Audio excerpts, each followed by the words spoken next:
don't know, but it's supposed to. I've never smelled. Kirsten, but I think Kirsten smells so good. What do you have, Kirsten? I'll just smell some milk now. It looks from Bath and Body. All right, guys, I hope everybody had a good Christmas break, a good 2 weeks off. How was yours? It was good. Did a lot of driving, but it was relaxful. Do you have traditions? Huh? Do you have traditions? Not too often. We just go see family. Where do they live? My parents live in Nashville, Tennessee. Dang, you drove all the way to there? So we drove there, and then my wife's family's in, the majority of them are in Chattanooga, Tennessee. What? Yeah. Did you spend there? And then So, well, we went to Nashville, then went from Nashville to Chattanooga, did a day trip, and then back, and then did a second day trip to Chattanooga. what? Luckily, the drive from Nashville to Chattanooga is only about an hour and a half, or not an hour and a half. It's 3.5 hours to get there. Oh, It's only an hour and a half to get back. why is that? Time change, because you go from Central to Eastern. The actual drive's 2.5 hours.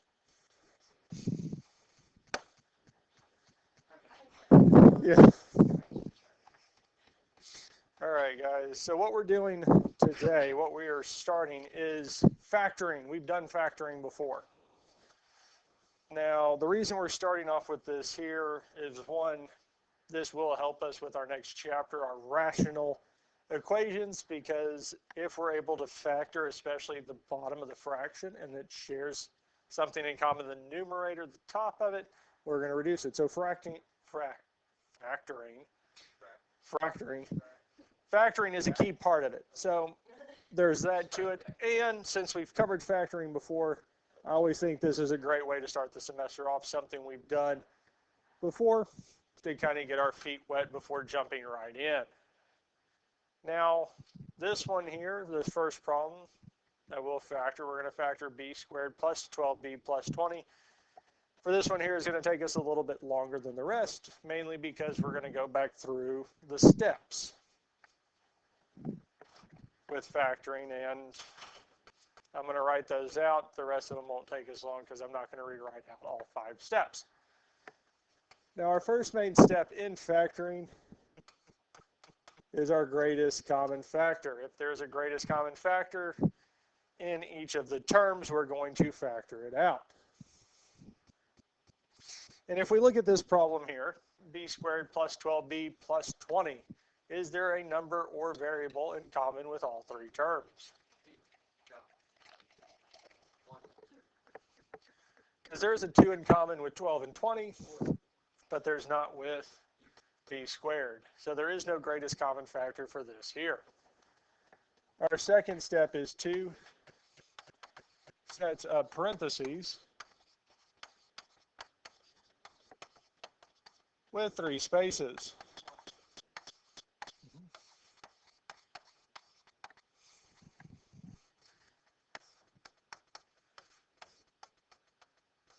Now, the main reason we have the 3 spaces is just to make sure our parentheses are not too narrow and we have enough room to put everything in.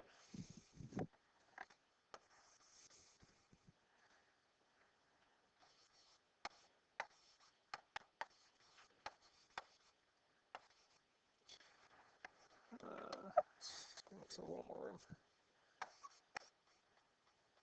Our third step is to find the signs. If the third term is positive, there's no n in positive, then the signs are the same and match the sign of the middle term.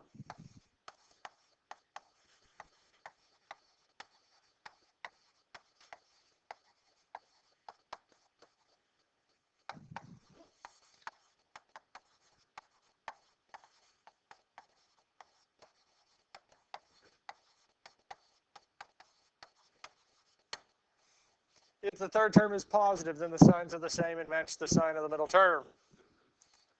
Yes. It is a good bit to write. Is that all there is? I was just doing like what we first did. Right. So with the So we're not going to actually solve. We're mainly just looking at factoring. oh, If the third term is negative, then the signs are opposite. If the third term is positive, the signs are the same and match the sign of the middle term. If the third term is negative, then the signs are opposite. I don't know why that was so hard. Yeah, with factoring, once we get the pattern down or you start seeing the pattern, it becomes easier. But it's getting and seeing the pattern. Now, if we look at this one here, our third term is positive. So the signs are the same and match the sign of the middle term, which is also positive. So we have plus and plus.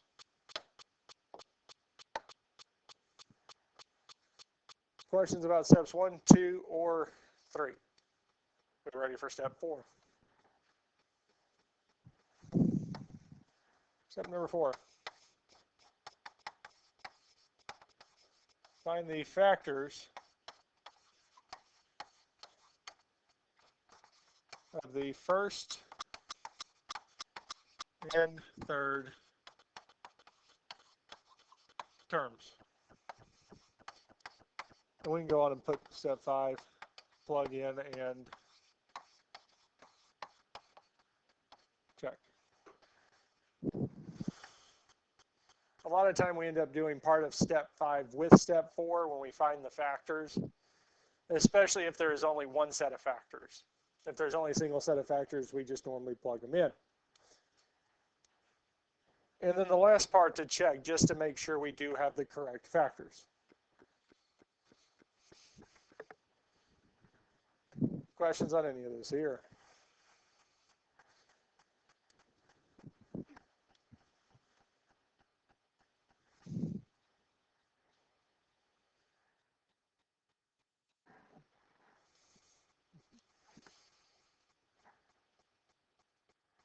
Okay, so if we look at this here, we want to find the factors of the first and third term. Well, our first term is b squared, so the factors of b squared are b and b. Now, since there's only one set of factors, we're just going to go on and plug it in. And normally with these here in our variables, we'll just plug those in, b and b.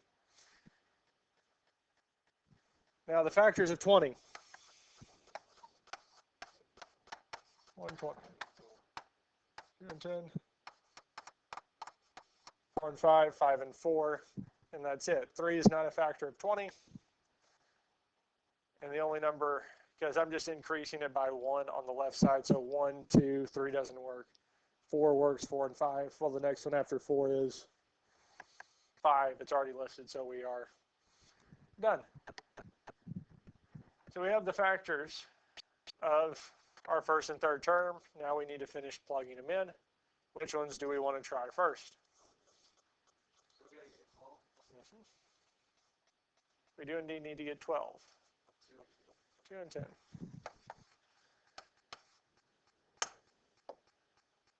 Now the next step is to check. Now it's not wrong to start off with b times b.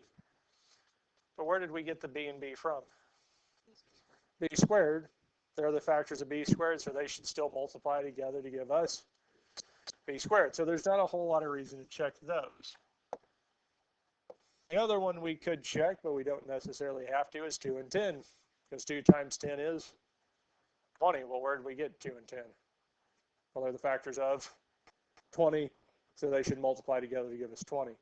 The main one we're focused on is the middle term, and where we get the middle term from, in this case, would be our b and the 10, and our 2 and b. Well, b times 10 is 10b. 2 times b is positive 2b, so plus 2b. And 10b plus 2b is that the middle term we wanted?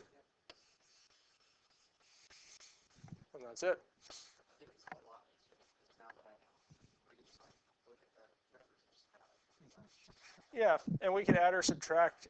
It does get a little bit different when the terms or the numbers in front of our b's are not 1 and 1, because then we have some that we have to look a little closer with that. But that's about it. Questions on this here?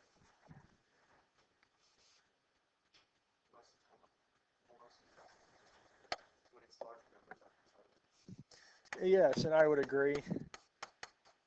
Some of the times when especially the numbers in front of a squared get a little bigger and the 32 in this case get bigger, some of the times I narrow it down to possible ones that I think are most likely going to work and then start trying those. 7, so in front of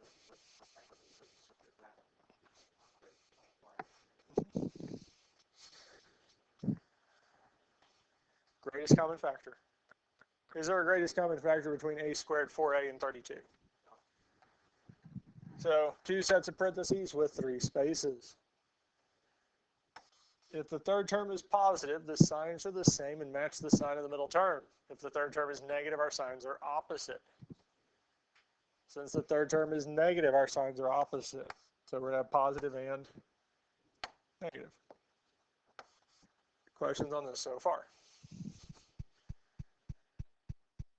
So that takes us to step number 4, factors of the first and third term. What are our factors of our first term, a squared? And a. Since there's not a number in front of a squared besides 1, it's just going to be a and a. Factors of 32. 1 and 32. 2 and 16. Does 3 work? 3 plus 2 is 5. Because if the sum of the digits is divisible by 3, then the original number is divisible by 3 also. Well, 3 plus 2 is 5. Is 5 divisible by 3? Can we divide 5 by 3?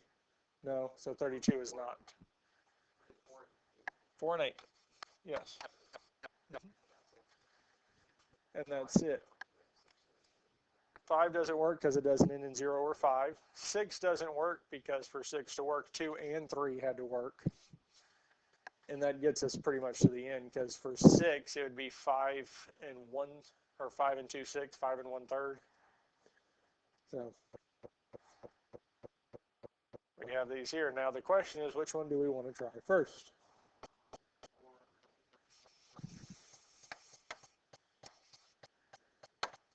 And again, we can just plug it in because our last step is to check, and it'll tell us for sure if we have it right or not. A times negative 8 is negative 8a. Positive 4 times a would be positive 4a, so plus 4a. And negative 8a plus 4a is negative 4a. Is that the middle term we wanted? It is and it isn't. Yes? Because we did want 4a, but we have the wrong sign. Because anytime we have the correct number but wrong sign, we can go back and change our signs. So since we had negative 8a, we're going to make it positive 8. Not a, but just from negative 8 to positive 8, from positive 4 to negative 4.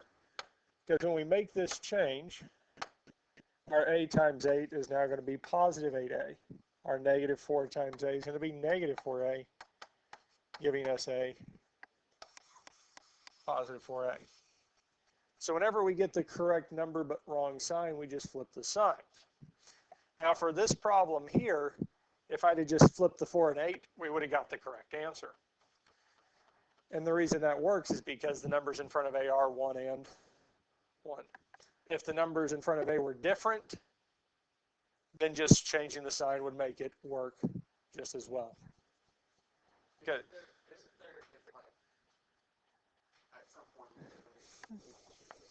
Because if it had been, if the numbers in front of a, if it had been 3a and 3a were part of it, because if I flip the 4 and 8, they're still being multiplied by 3a. It's not going to make a difference. Now, if it had been 3a and a, if I just flipped it, it would change it, because instead of doing 3a times 8, and negative 4 times a, if I flip it, now it's 3a times 4 and 8 times a. It changes the multiplication. So trying to distinguish when we should flip the signs or just switch them. If we get the correct number but wrong sign, just change the sign. It's easier to keep track of. Questions on this here?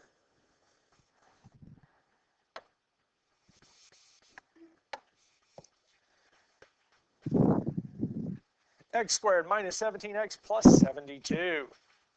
Is there a greatest common factor between these three terms? Two sets of parentheses with 3 spaces. Third term is positive. So the signs are the same and match the sign of the middle term, which is negative. So we have negative and negative. Now we need to find the factors of the first and third term. The factors of x squared are x and x. Now we need to find the factors of 72. Well, one of them is going to be 1 and 72.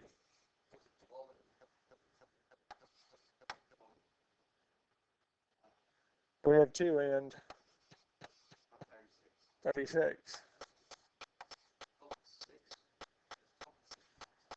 12 and 6. 3 does work because 7 plus 2 is 9. 9 is indeed divisible by 3. 3 and 24. 4 and, because 18. 18 plus 18 is 36. And 36 times 2 is 72. 5 doesn't work, but 6 and 12. And yes, 8 and 9. 7 doesn't work, but we have these here. And again, we could grab a calculator and do 72 divided by 2 and see if we get a nice number. And do the same with 3, 4, 6, 7, going on. And now that we have all the factors, which ones do we want to try first?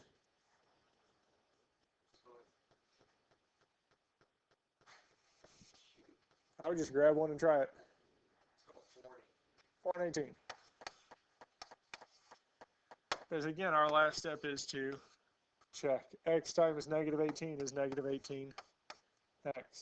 Negative 4 times x is negative 4x. Negative 18 minus 4 is negative 22x. Is that the middle term we wanted? No.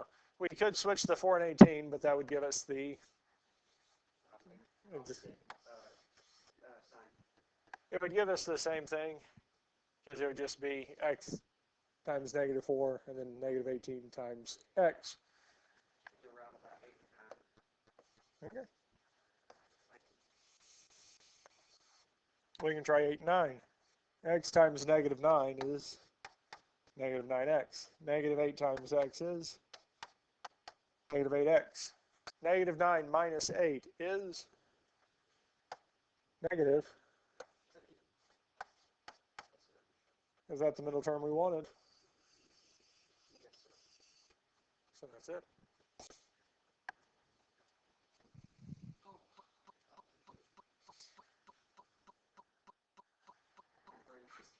Questions on this here?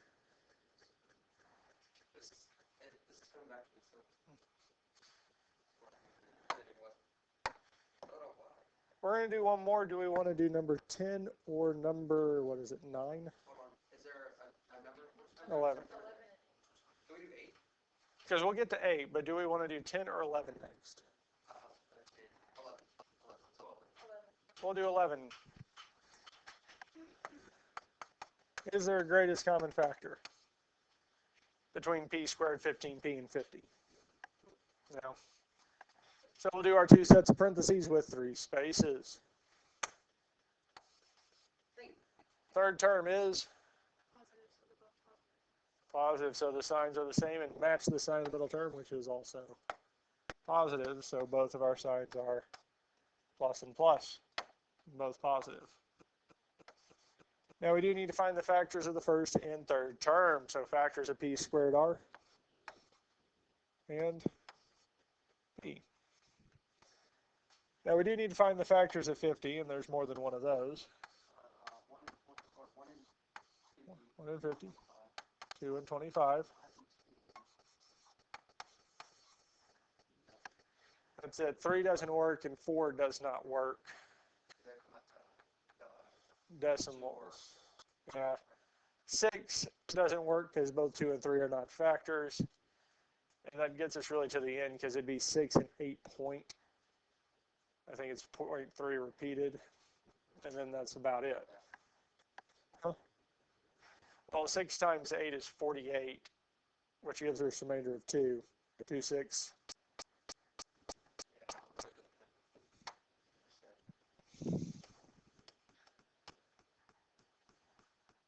It's just doing division. So now picking one of these three here, which one do we want to try first?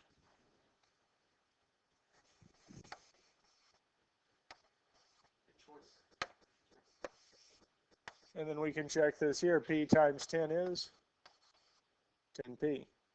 5 times p is positive 5p, so plus 5p. And 10p plus 5p is 15p. Is that the middle term we wanted? Yes, we wanted 15p. We did get that. So p plus 5 times p plus 10 is the correct answer. Questions on this here? You ready for the next one? 2r squared plus 6r minus 8. Is there a greatest common factor between these three terms? 2, because there is a 2 in common with our 2, 6, and 8. If there is a greatest common factor, we want to factor it out. So we take a 2.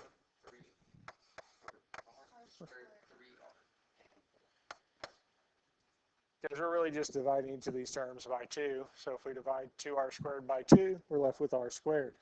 Plus our 6r divided by 2 is 3r. And our 8 divided by 2 is 4. And with factoring, we do need to make sure that we leave for the greatest common factor in our final answer. Now, since we removed the greatest common factor, we can move on to step 2. Our 2 sets of parentheses with 3 spaces.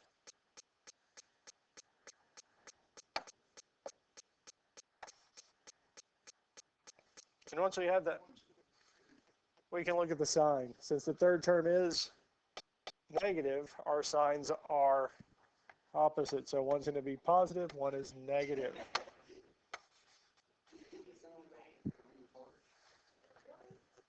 Now we're going to look at our factors of the first and third term. The only factors of r squared are r and r, and hopefully you got a little bit of that this last 2 weeks. R and R. Isn't that a gas station or a tire? Rest and relaxation. Oh, God.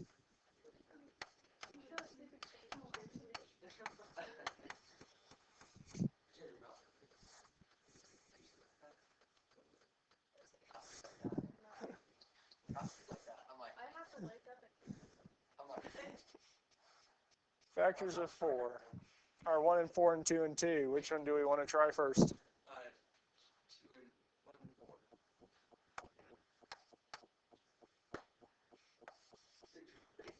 And we can check this here. R times negative 4 is negative 4r. 1 times positive r is plus r. And negative 4r plus r is negative 3r.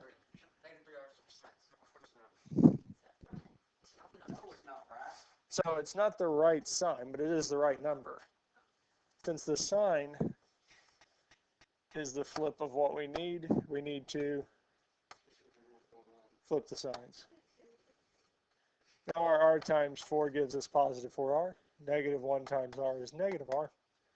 And 4r minus r is positive 3r.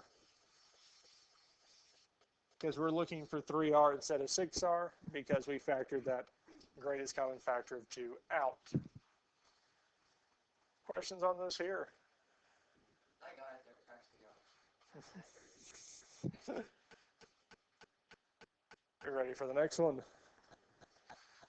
So looking at this one here, is there a greatest common factor between 4x squared, 20x, and 56?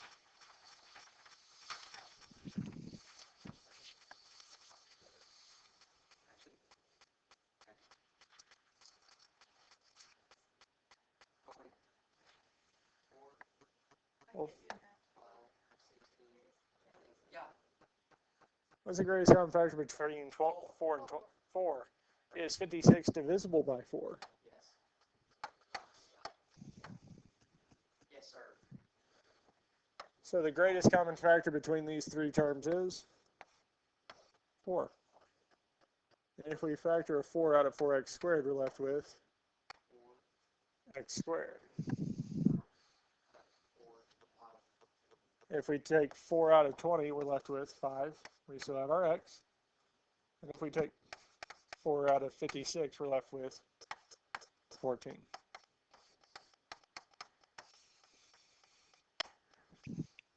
Questions about factoring that out?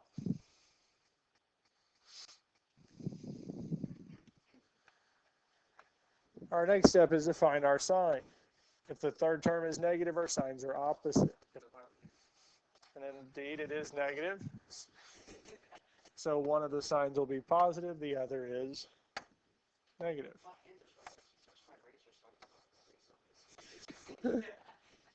Factors of the first and third terms. Factors of x squared are indeed x and x.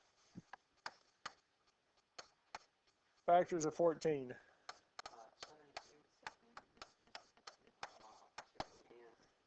1 and 14 or 2 and 7, yes. Which one do we want to try first?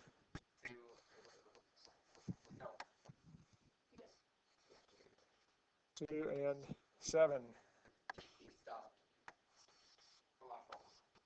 And the last thing we can do is check this here. X times negative 7 is negative 7x. 2 times x is going to be plus. Negative 7x plus 2x is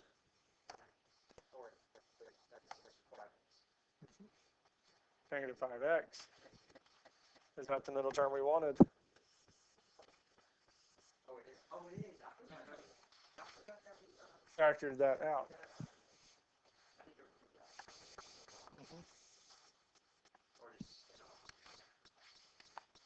Questions on this here? Questions on any of these so far? Do you feel comfortable with factoring these out? Okay. We're going to look at 3 more. And one after this.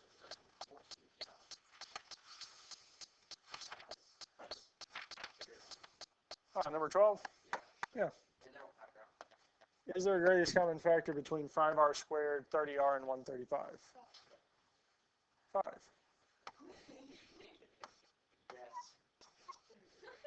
Because we can take the 5 out of 5r squared, which leaves us with r squared.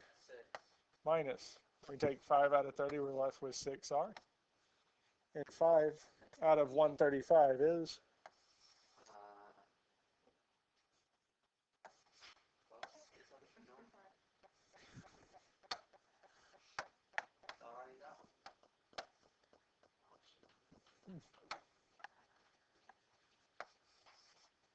Now that we've removed the greatest common factor, we'll have 2 sets of parentheses with 3 spaces.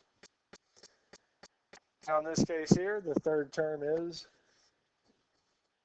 negative, so with our signs, we'd have opposite signs. One's going to be positive, one's going to be negative. Factors of our first and third. Factors of our r squared r and r. Now factors of 27, we do have more than one. We have 1 in 27.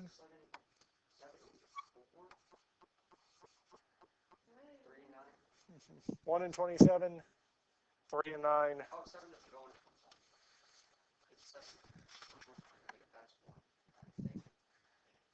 So which one do we want to try first?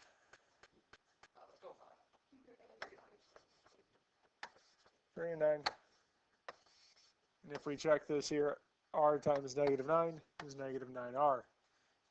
Positive 3 times r is plus 3r. Negative 9r plus 3r is negative 6r, which is the middle term we wanted. Questions on any of these here?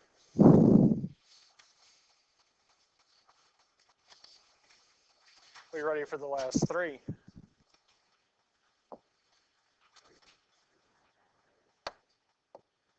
Three x plus x squared minus 10. Is this written in standard form? No. So before we factor it, it'll be good to rewrite it in standard form. Standard form is the variable with the biggest exponent goes first, and then is in decreasing power. So we'd have x squared plus 3x minus 10. Because our plus x squared tells us that it's positive. And when we move it to the front, we know it's positive, so we don't have to put the plus. The 3x does not have a sign in front of it, so it's understood to be positive. But because it does now have a term in front of it, we will put the plus. Now at this point, we can factor. Because there is no greatest common factor, we'll go on to our two sets of parentheses with three spaces. Since the third term is negative, our signs are opposite. Factors of our first term would be x and factors of 10. There's two of them, 1 and 10, 2 and 5. Which one do we want to try first? 2 and 5. So I'm just going to plug them in. And then check this here. X times negative 5 is negative 5x. 2 times x is plus 2x. And negative 5x plus 2x is negative 3x. Because we got the correct number but wrong sign, we do indeed need to flip the signs. And this time we would have positive 5x minus 2x is positive 3x. So if we are factoring a quadratic that is not in standard form, we would just rewrite it in standard form. Questions on this here? We ready for the next one?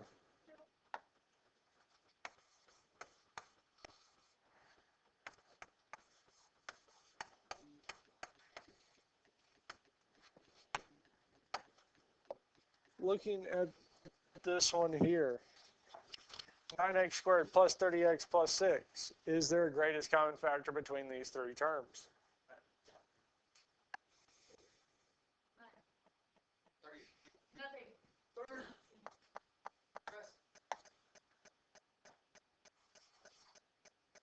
Because is 9 divisible by 3? Is 30 divisible by 3? Is 6 divisible by 3? If we divide 3 out of each term, 9x squared divided by 3 is 3x squared. Plus, our 30 divided by 3 is, we still have x, plus 6 divided by 3 is 2. So there is a greatest common factor of 3.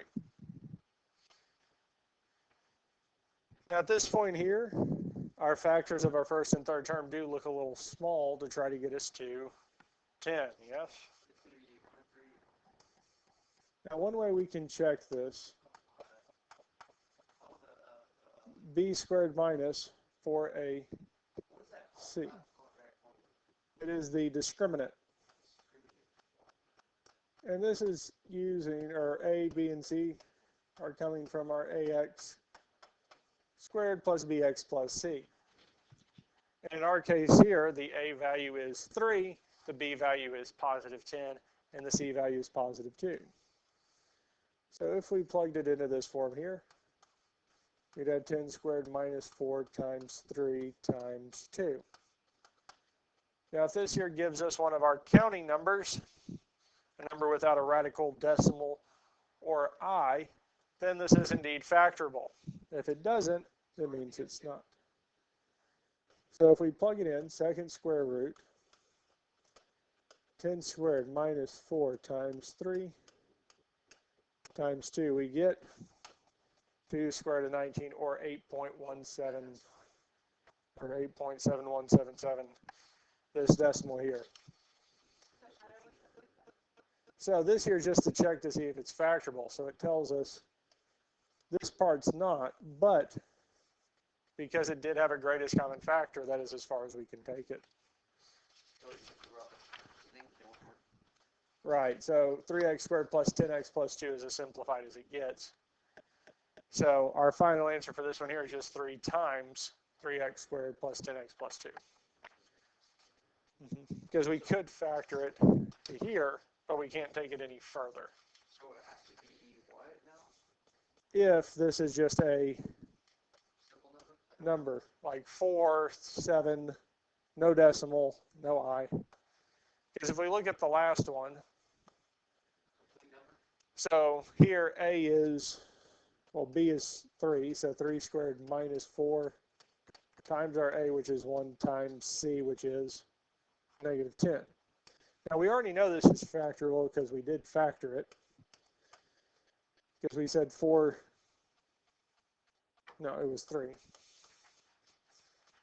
3 squared minus 4 times negative 10 times 1. And if we plug this into this formula, we get 7. So it is factorable. And incidentally, we did find out that it is factorable. Here, we can't necessarily say it's not factorable because factoring out a greatest common factor is part of factoring. But we get this here. Now, we do have one last one.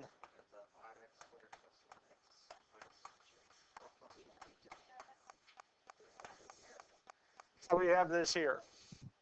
Now, if we want to, we can use that formula to check and make sure it's factorable. Because in the calculator, we can say second square root. 9 squared minus 4 times 5 times 2. And we get square root of 41. So that's not factorable. Is there a greatest common factor between these three terms? So this is